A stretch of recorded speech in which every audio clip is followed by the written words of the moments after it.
Tribunal by GSC Infantry Philippine Army, the Chief Special Service AFP for his welcome remarks.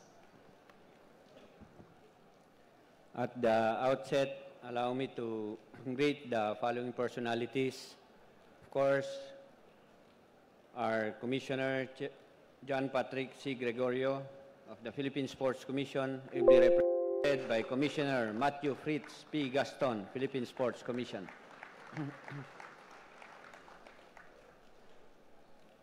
To General Romeo S. Browner Jr., Philippine Army, our Chief of Staff, ably represented today by Commodore Sosimo M. Bolaños Jr., Philippine Navy. I'd like also to greet Colonel Paul Anthony Guerrero, the Acting Commander of the GSQ and HSC.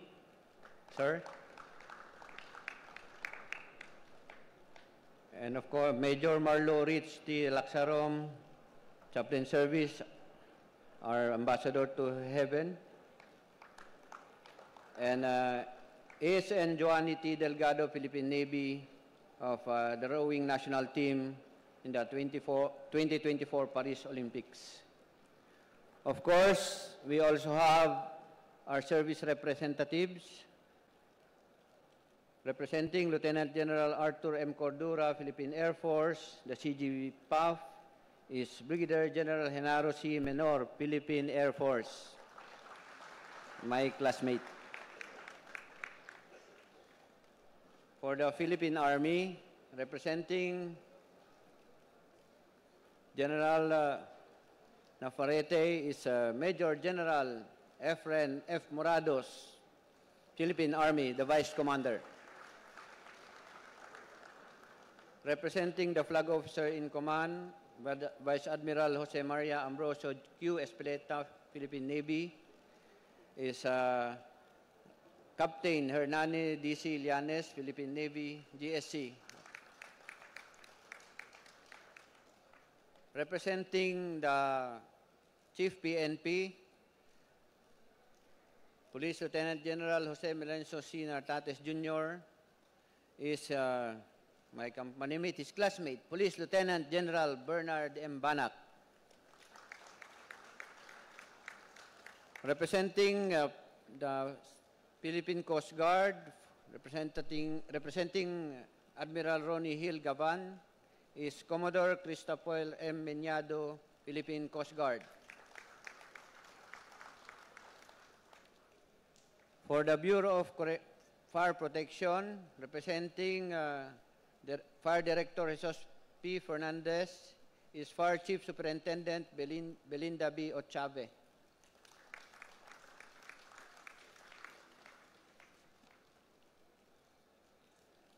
Representing Jail Director Ruel S. Rivera is Jail Chief Superintendent Maria Ani A. Espinosa. Representing Undersecretary Gregorio P.O.P. Katapang Jr. of the Bureau of Corrections is Correction Chief Superintendent Celso S. Bravo.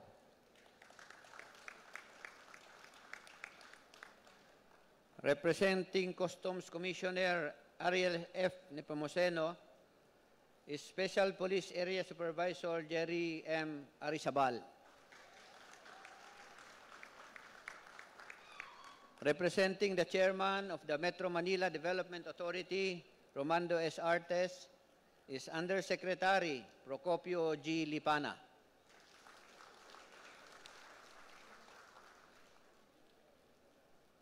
Representing the Philippine Drug Enforcement Agency, Undersecretary Isagani R. Neres, is Director 3, Imiterio M. Bitong. Sir. Representing the National Bureau of Investigation, representing Judge Jaime B. Santiago, is Mr. Paterno S. Morales, Regional Director. Sir, hindi ko na sinabing general, sir, ha? Representing the Bureau of Immigration, representing Attorney Joel Antonio Enviado, is Mr. Eric T. Galvez. Mukhang naghahabol pa ng nakatakas. To all the special service officers, let me mention the Group Commander for Air Force Special Service, Colonel Archibald S. Magbanwa, Philippine Air Force. The Director for the Directorate for Community and Special Services, Philippine Navy, Commander Georgette C. Siscar, Philippine Navy. The Director for Special Service Center, Headquarters Service Group, Philippine Army, Lieutenant Colonel Rowena D. Batayola. The Chief Special Service Unit, Headquarters Service Support, Philippine National Police, Police Major Carmelo C. Velasco, Philippine National Police. The Commander, Coast Guard Special Service Office, Philippine Coast Guard, Captain Jonathan S. Cerote. The Director for the Directorate for Human Resource and Development, Jail Chief Superintendent Maria Ani A. Espinosa. The Officer in Charge, Special Service Unit, Bureau of Corrections, Chief Superintendent Michael M. Martin. The Officer Forensic Investigation, National Bureau of Investigation, Dr. Froilan O. Nunez. The Director and Chief PIO PIDEA, Director Rafael P. Gabales. Special Police Area Supervisors of the Bureau of Customs, Colonel Edgar C. Paule, retired. And last but not the least, the Director for Administrative Service, MMDA, Director Merchol E. S. Guerra.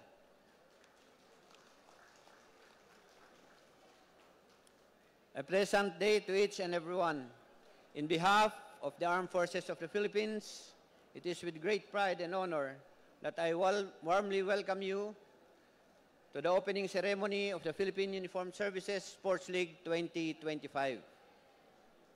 This event would not have been possible without the invaluable support of the Philippine Sports Commission, led by the sports icon himself, Chairman John Patrick C. Gregorio.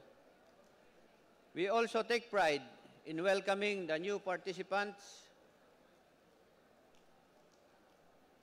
who now complete our uniformed services family: the National Bureau of Investigation, the Metro Manila Development Authority, the Bureau of Customs, the Philippine Drug Enforcement Agency, of course the Bureau of Immigration, though they are absent today, and a bonus is the National Intelligence Coordinating Agency, who will field the players in the golf tournament.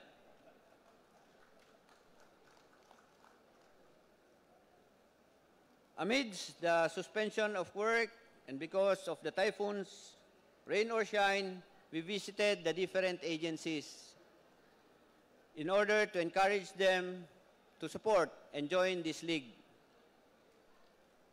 The journey was arduous, as it was hazardous, but we've persevered. And today, this is the fruition of the hard work and dedication of the men and women of the Armed Forces, and of course, our unit, the Special Service AFP. This league is more than just a competition. It is a platform to showcase the exceptional skills, strength, and the resilience of the uniformed personnel of the different law enforcement agencies of our country.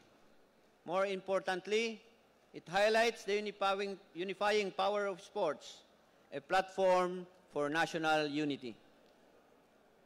It is a dream come true to see all the members of the uniformed services standing side by side in unity and solidarity, proving that united we stand.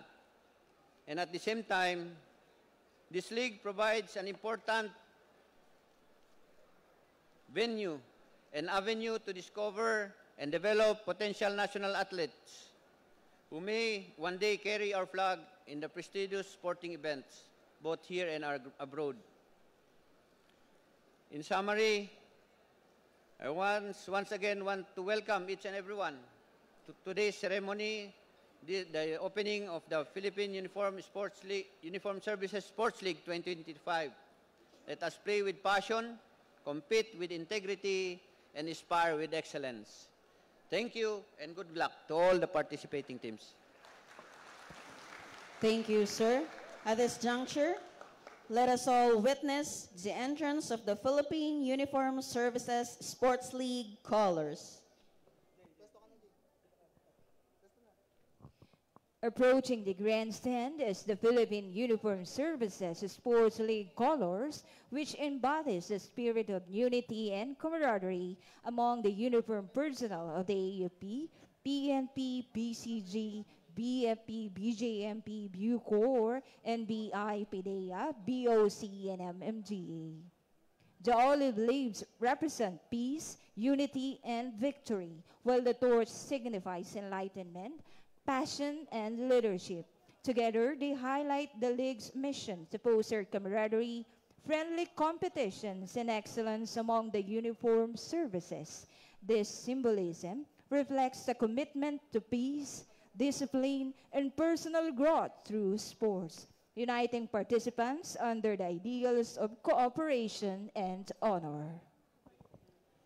At this point, may we now request Commodore Zosimo M. Bolaños Jr., Philippine Navy, the Assistant Deputy Chief of Staff for Personnel AJ1, sir, to be assisted by Commissioner Matthew P. Gaston, the representative of the Chairman of the Philippine Sports Commission, together with the heads of delegation from the different participating teams from the AFP, PNP, PCG, BFP, BJMP, Bucor, NBI, PIDEA, BOC, and MMDA for the hoisting of the Philippine Uniform Services Sports League colors.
On the count of three, you may now raise the Philippine Uniform Services Sports League colors in 3, 2, 1!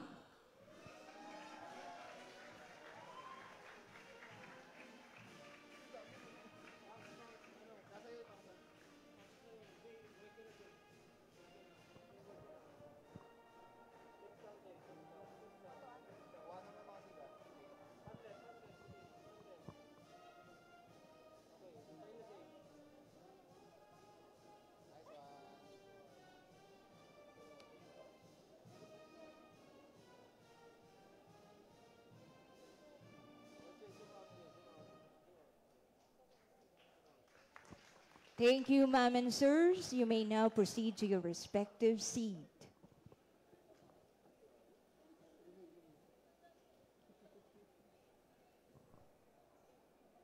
As we proceed, we request all the heads of delegation and their respective muses for the hoisting of their respective banners.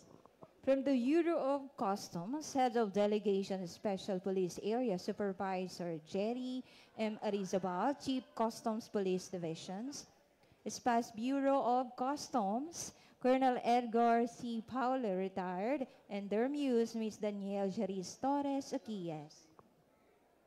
From the National Bureau of Investigation, we have the Head of Delegation, Mr. Paterno Morales, Regional Director, National Bureau of Investigation. Officer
Masyadong malayo kayo na, sir, hindi natin makita. Kaya mas maganda pala pag close up. May mic? Mic? Bigyan ng mic.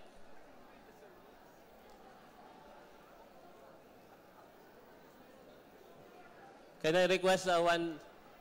Pakibigay lang sa kanila. One by one.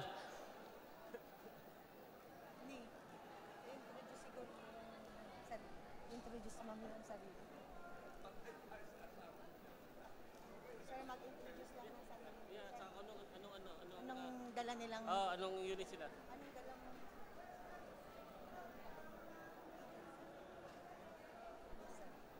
Sino mauna? Hello, hello. Hello. Hello. Hello. Hello. Go na po. Go na ba? Good afternoon, ladies and gentlemen. This is Engineer Angel Joyce Parayan representing Bureau of Fire Protection, BFP.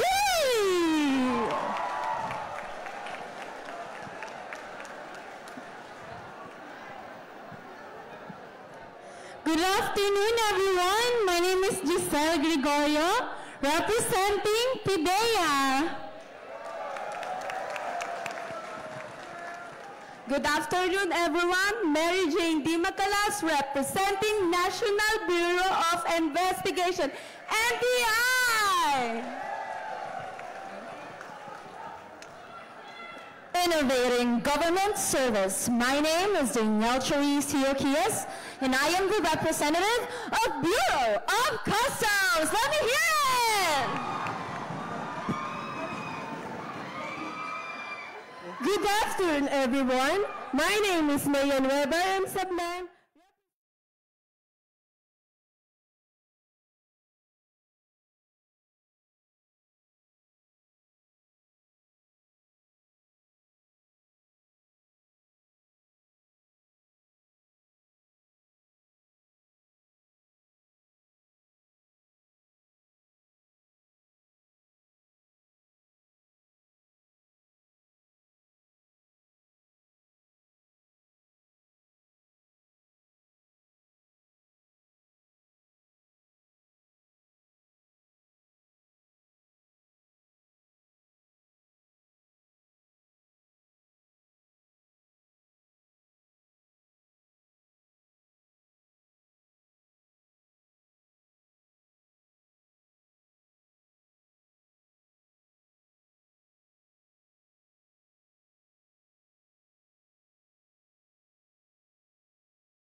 To represent the BJMP.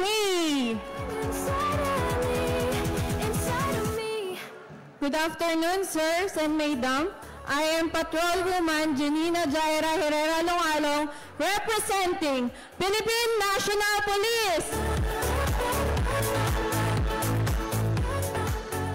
Good afternoon, everyone. I am Patrol Woman Sana Rose Luna, proudly represents Philippine National Police. Good afternoon, everyone. My name is Lara Graziela Gaerlan, representing the Bureau of Corrections. Let's go, Bucor!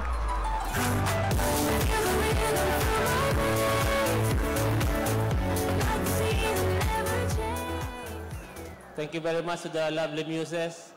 Can you turn around so we can have a photo opportunity with the fine gentleman in front? Can you just turn around so we can have some photo opportunity?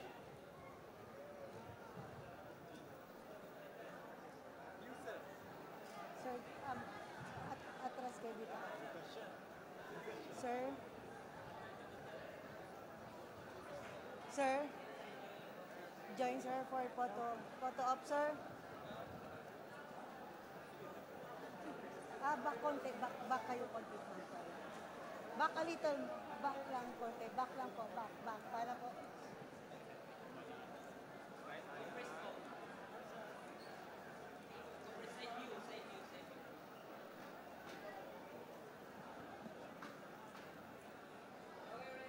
Tatangkad eh, walang makita sa mga bisita.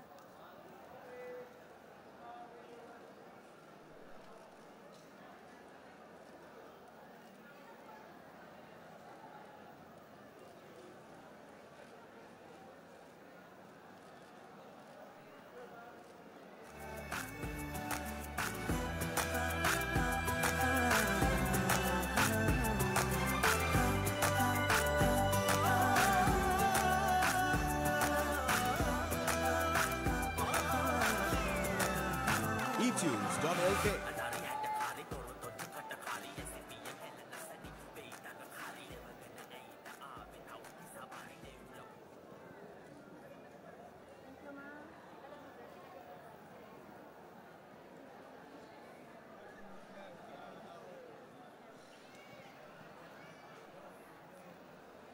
Now I will read the message of our Chief of Staff, and I quote, "We live in times when challenges beset our communities.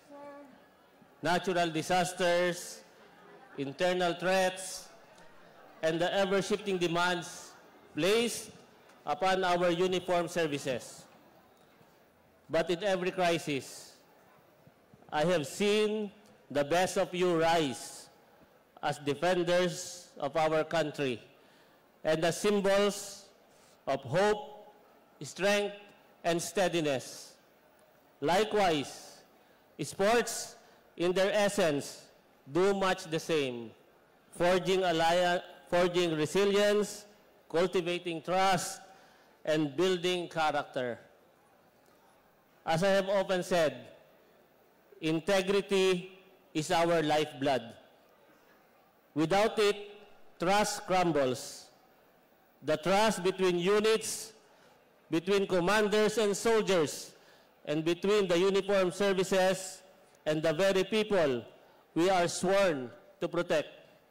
And so, in this league, let integrity guide every move.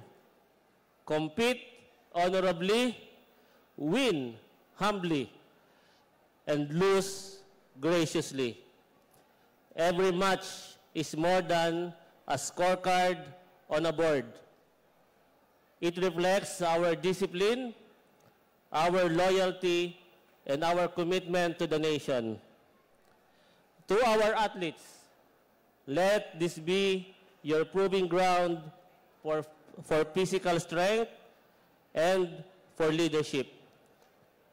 When fatigue sets in, when challenges arise, when the game seems stuck against you, choose resilience, choose respect,